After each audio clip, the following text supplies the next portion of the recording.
Good evening. तो current affair में आज हम बात करने वाले हैं दो तीन छोटी छोटी खबरें जो एग्जाम के पॉइंट ऑफ व्यू से इंपॉर्टेंट हो सकती है। जिस हिसाब से आरपीएससी का पैटर्न चेंज हो रहा है उस हिसाब से हम हर रिलेवेंट खबर को कनेक्ट करें। और साथ में यूपीएससी भी अनप्रिडिक्टेबल हो रहा है। बिल्कुल। तो अपना ये जो पैटर्न है ये समान रूप से उपयोगी है यूपीएससी और आरपीएससी दोनों के लिए। और आजकल बहुत ज्यादा मतलब करंट के पॉइंट ऑफ व्यू से देखें तो थोड़े से यूपीएससी में भारी सवाल और बन जाते हैं। आरपीएससी में थोड़ा सा फैक्चुअल सवाल, अभी लैंग्वेज को इतना मुश्किल नहीं किया है। तो आज हम सबसे पहले देखेंगे कोची, जो अपना नेवी का बेस है, उसके अंदर एक डाइविंग स्पोर्ट क्राफ्ट डीएससी जिसको कहते हैं, उसको औपचारिक रूप से नौसेना में शामिल करवाया है, कमीशन करवाया है। तो सबसे पहले तो हम एक बात करें कि ये डाइविंग स्पोर्ट्स क्राफ्ट क्या होते हैं। नाव होती है, जैसा कि इसका फोटो भी दिया हुआ है अपने यहां पर। ये नाव किस काम में आती है? ये नाव काम में आती है समुद्र के अंदर जो गोताखोर होते हैं उनको किनारे से गहराई ले जाके और वहां पर गोताखोरी के लिए वहां पर ड्रॉप करना। फिर वो अपने नीचे समुद्र में जो भी उनको काम है, फोटोग्राफी करना है, नीचे कोई मिनरल्स वगैरह देख के आने हैं, किसी वन्य जीवों का संरक्षण करना है वहां पर, या फिर आसपास परवाल भित्ति कोरल रीफ वगैरह है वहां जाना है, या फिर टूरिस्ट के पॉइंट ऑफ व्यू से वहां जाना है, तो उस उपयुक्त गहराई तक ले जाके मतलब समुद्र में ले जाके और फिर वहां पर उनको ड्रॉप करना और वापस वहां से लेके आना। इस तरीके के जहाज नेवी के लिए भी उपयोगी है। क्यों? क्योंकि नेवी को समुद्र के अंदर विभिन्न प्रकार के कार्य करने पड़ते हैं, ऑपरेशन, रेस्क्यू, पेट्रोलिंग, विभिन्न प्रकार के काम करने पड़ते हैं। तो उनके लिए ये जहाज उपयोगी है। बंदरगाहों पर जहाजों की मरम्मत, अंडर वाटर जो है वो कोई एक्सप्लोरेशन करना है, पेट्रोलिंग करनी है, जो कुछ भी करना है उन सभी के लिए उपयोगी है। नाम है डाइविंग स्पोर्ट्स क्राफ्ट। और उसमें 5 ऐसे डाइविंग स्पोर्ट्स क्राफ्ट बनने थे, उनमें से पहला जिसका नाम रखा है डीएससी A20, उसको भारतीय नौसेना में शामिल कर लिया। कहां पर? कोची नेवल बेस के ऊपर। उससे रिलेटेड एक खबर है ये। तो ये जो डीएससी बनाया है A20, इसकी विशेषता क्या है? अपने कोलकाता में रेलवे के वैगन बनाने वाली, रेलवे के डिब्बे, मेट्रो रेलवे के जो डिब्बे होते हैं वो बनाने वाली एक कंपनी है, प्राइवेट लिमिटेड कंपनी है, जिसका नाम है Titagarh rail system limited, Kolkata में। ये पीएसयू नहीं है, सरकारी कंपनी नहीं है, प्राइवेट कंपनी है। साथ में ये जो इस तरीके के जहाज, शिप वगैरह है उनको बनाने के लिए भी काम करती है। तो ये जो अपने स्पोर्ट्स क्राफ्ट बनाए हैं वो टीटागढ़ रेल सिस्टम्स कोलकाता द्वारा स्वदेशी रूप से निर्मित किया गया है। और ये जो बनाया गया अपना जहाज डाइविंग स्पोर्ट्स क्राफ्ट, ये बेसिकली केटामारान ढांचे वाला है। ये केटामारान जहाज कौन से होते हैं? एक तो जहाज होता है सिंपल नाव जैसा, एक वो दो नाव को जोड़ के आपस में ऐसा बनाया जाता है। हम देखते हैं, पीछे भी जिक्र किया था 2-3 वीडियो पहले अपन। तो ये दो नाव को जोड़ के आपस में बनाए जाने वाला प्लेटफॉर्म, ताकि ज्यादा बेहतर बैलेंस बने, एक तरफ वो गुड़क नहीं जाए, इधर उधर पानी में डूबे नहीं, तेज गति से चले, स्टेबल रहे। तो वो कैटामारान ढांचे वाला जहाज है और इसका डिस्प्लेसमेंट है 390 टन। अब ये जहाज के संदर्भ में ये नाम बहुत आता है, डिस्प्लेसमेंट, विस्थापन। जहाज में जितना वजन होता है उतना ही पानी, वो जब उसके ऊपर पानी के ऊपर ऊपर अपन उसको तैराते हैं उतना ही पानी वो हटाता है। जितना वजन जहाज का होगा उतना ही पानी जहाज के द्वारा पानी में चलते टाइम पर हटाया जाता है, विस्थापित किया जाता है। वो उसकी क्या कहलाती है? विस्थापन क्षमता। तो इसका मतलब इस जहाज का कितना वजन है? 390 टन। 5 ऐसे डाइविंग स्पोर्ट्स क्राफ्ट बनने, उनमें से पहला कोची नेवल बेस में अभी शामिल कर लिया गया। किसने बनाए हैं ये? एक बार नाम बताओ तो। Titagarh rail system limited. कहां है? कोलकाता, प्राइवेट कंपनी है। मूल रूप से इसका काम क्या है? रेलवे के डिब्बे बनाना, मेट्रो ट्रेन के वैगन बनाना, या फिर और जो अपने मालगाड़ियां होती हैं उसके लिए वो सामान लाने ले जाने वाले डिब्बे बनाना। लेकिन ऐसा इसने जहाज भी बनाया है ये। अच्छा, उसके बाद में 4 और बनने इसके तहत। और इसका डिजाइन जो है ये किसने बनाया है? विशाखापत्तनम में अपना एक जो है वो नौसेना विज्ञान और प्रौद्योगिकी प्रयोगशाला, इसने इसका जो बनाया है। अब इधर आपको ज्यादा जानकारी चाहिए तो डाइविंग स्पोर्ट्स क्राफ्ट, जो गोताखोर, फोटोग्राफर, टूरिस्ट, उनको समुद्र तक ले जाने वाला जहाज, और नेवी के पॉइंट ऑफ व्यू से देखें तो गोताखोरी, तकनीकी अभियान, सुरक्षा वगैरह, उन पॉइंट ऑफ व्यू से नेवी के काम के हैं। 5 बनने हैं। डाइविंग स्पोर्ट्स क्राफ्ट, और इनमें से एक बन गया है, ये खबर आई। इसका सवाल देखेंगे अपन, ठीक ठाक सवाल बनता है इसका भी।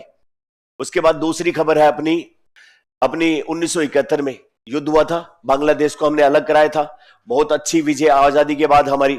तो उसको सेलिब्रेट करने के लिए जो अपने आर्म्ड फोर्सेस है, उन्होंने एक नई दिल्ली में आर्मी हाउस में विजय दिवस एट होम इसका आयोजन किया, और उसके तहत दो जो है वो एआई प्लेटफॉर्म या एआई बेस्ड प्लेटफॉर्म का जो है वो यहां पर उद्घाटन किया, जिसमें एक का नाम है एकम एआई और दूसरे का नाम है संभव।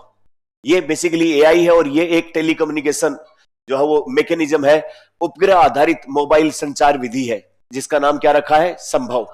और ये एकम एआई, तो अब एकम एआई क्यों बनाया गया और इसका क्या अपने देश में उपयोग है? देखिए, कोई भी एआई प्लेटफॉर्म होती है, उसमें जब हम कोई भी मीनिंगफुल इंफॉर्मेशन लेना चाहते हैं तो उसके लिए अपने को डाटा इनपुट करना पड़ता है। अगर एआई प्लेटफॉर्म विदेश का हो और उसमें मान लो अपनी सेना कोई अपने काम की इंफॉर्मेशन ढूंढ रही है, तो इसका मतलब डाटा इनपुट करती है। डाटा इनपुट करती है तो अपनी इंफॉर्मेशन कॉम्प्रोमाइज हो जाती है, विदेश चली जाती है। तो अपनी सेना के लिए स्वदेशी रूप से एक एकम एआई प्लेटफॉर्म बनाया गया, जो सेना के विभिन्न तरीके के ऑपरेशन को डिजाइन करने में, अभ्यास करने में, या अन्य किसी भी प्रकार की जो सामान्य अपने सैनिक या फिर सेना के कमांडर या अपने लेफ्टिनेंट वगैरह जो भी है, वो इस तरीके के एआई का उपयोग करके अपनी आर्मी के लिए उपयोगी जानकारी, उनका एनालिसिस, वो सब कर सके। उसके लिए उसका क्या नाम रखा है, एकम एआई। बहुत ही मतलब इसके लिए विशेष तकनीकी टेक्निकल नॉलेज की आवश्यकता नहीं है, आराम से अपना लोकल जो है वो ये यहीं का प्लेटफॉर्म है और सेना की मदद करेगा।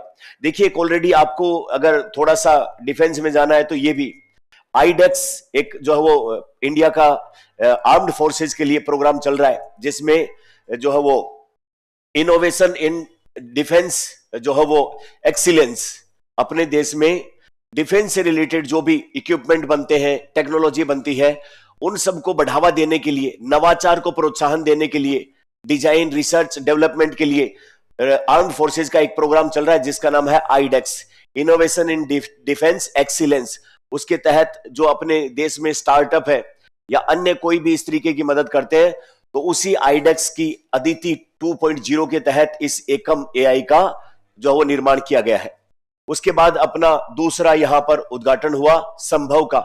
संभव मतलब secure army mobile Bharat version, जो दुर्गम पहाड़ी क्षेत्र है जहां पर सामान्यतः मोबाइल का नेटवर्क नहीं रहता है, वहां पर आर्मी एक उपग्रह आधारित मोबाइल संचार प्रणाली आराम से काम मिले, और वहां पर भारत के जो लोग आसपास रहते हैं, जैसे अरुणाचल प्रदेश के हैं, तिब्बत के हैं, लद्दाख के हैं, या फिर ऐसे हिल टेरेन में जहां पर सामान्यतः मोबाइल नेटवर्क नहीं होता, वो कनेक्टेड नहीं रह पाते, तो उन लोगों के लिए एक सिक्योर उपग्रह आधारित मोबाइल कनेक्टिविटी है जिसका नाम क्या रखा है, संभव। ये इसका है। तो दूसरी खबर तो ये हुई, पहली हुई उस जहाज की, दूसरी खबर हुई एक एकम एआई की, और दूसरा संभव कम्युनिकेशन सिस्टम की।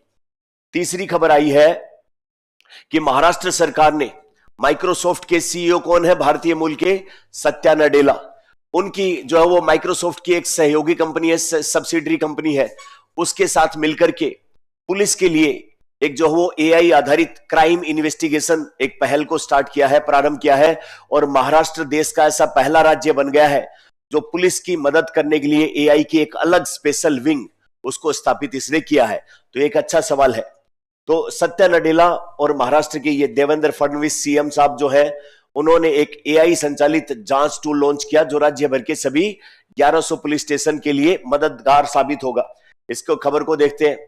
तो इसके मुख्य बिंदु क्या है, माइक्रोसॉफ्ट की एक सहयोगी एआई कंपनी है जिसका नाम है साइबर आई, और महाराष्ट्र पुलिस का एक सेल है एआई पुलिसिंग सेल जिसका नाम है मार्वल।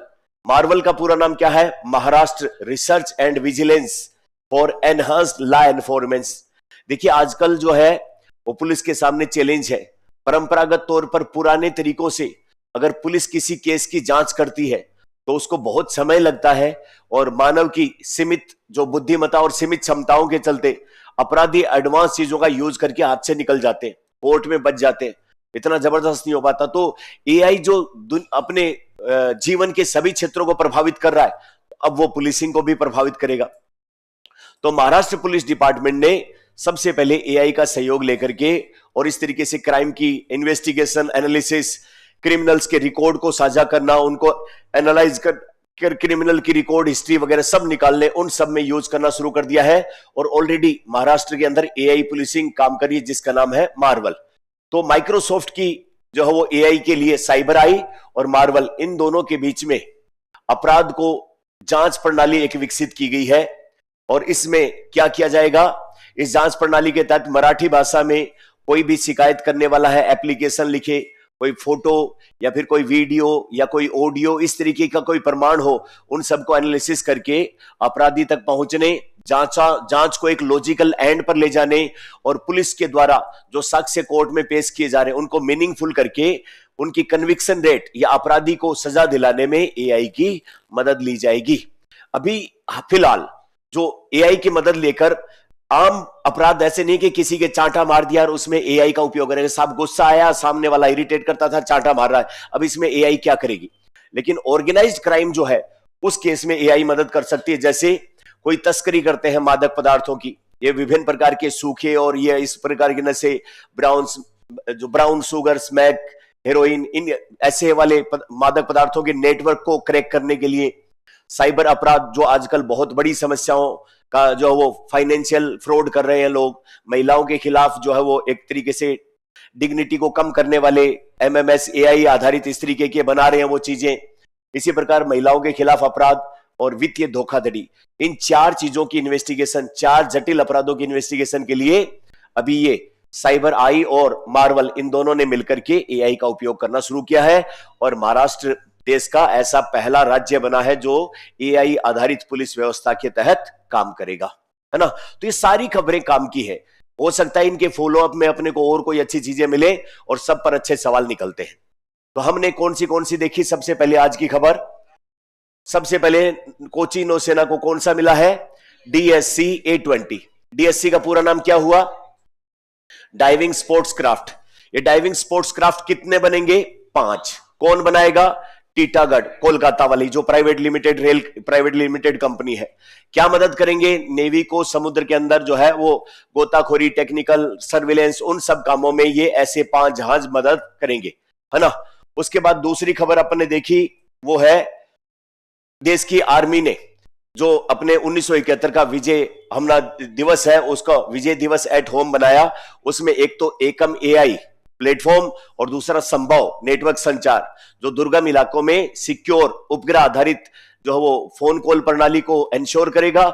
और एकम एआई अपने देश के लोकल जो आर्मी के पर्सनल्स हैं उनको आर्मी से रिलेटेड एआई का उपयोग करके ऑपरेशन डिजाइन, ट्रेनिंग, विभिन्न प्रकार की टेक्निकल चीजें करने में मदद करेगा। इससे अपने डाटा, अपनी इंफॉर्मेशन बाहर लीक नहीं होगी, उस पॉइंट ऑफ व्यू से एकम एआई और संभव। और तीसरा हमने बात की माइक्रोसॉफ्ट की, कौन सी कंपनी है, साइबर आई, और महाराष्ट्र पुलिस की कौन सी ब्रांच, मार्वल। इन दोनों ने मिलकर के कितने जटिल अपराध, 4, जिनमें महिलाओं के खिलाफ साइबर अपराध, वित्तीय धोखाधड़ी वगैरह और साथ में मादक पदार्थ, ऐसे जटिल अपराधों को जहां पर अपराधी दूर से बैठकर कॉल करते हैं या अन्य टेक्नोलॉजी का उपयोग करके पुलिस की पहुंच से दूर रहते हैं, एआई की मदद से उनको कन्विक्ट ठहराने के लिए, उनको पकड़ने के लिए, उनको काबू करने के लिए एआई का उपयोग किया जाए, इस पॉइंट ऑफ व्यू से। अब लास्ट में हम सवाल देखें तो बताओ पहले सवाल का क्या आंसर होगा। नीचे क्या लिखा हुआ है, सही कथन। दोनों कथन ठीक है क्या,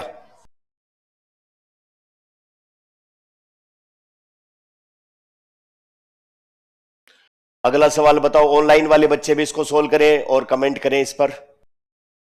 अच्छा इसका बताओ, संभव क्या चीज है,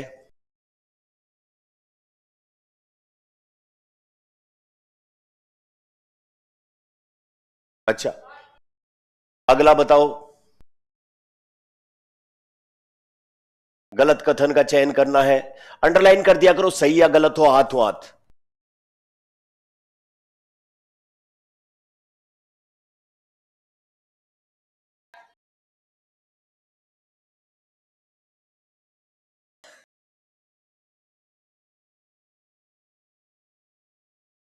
सी ऑप्शन आएगा क्या या और कोई सा आएगा, चलो तो आज के लिए इतना, कल मिलते हैं किसी नई वीडियो के साथ। Thank you.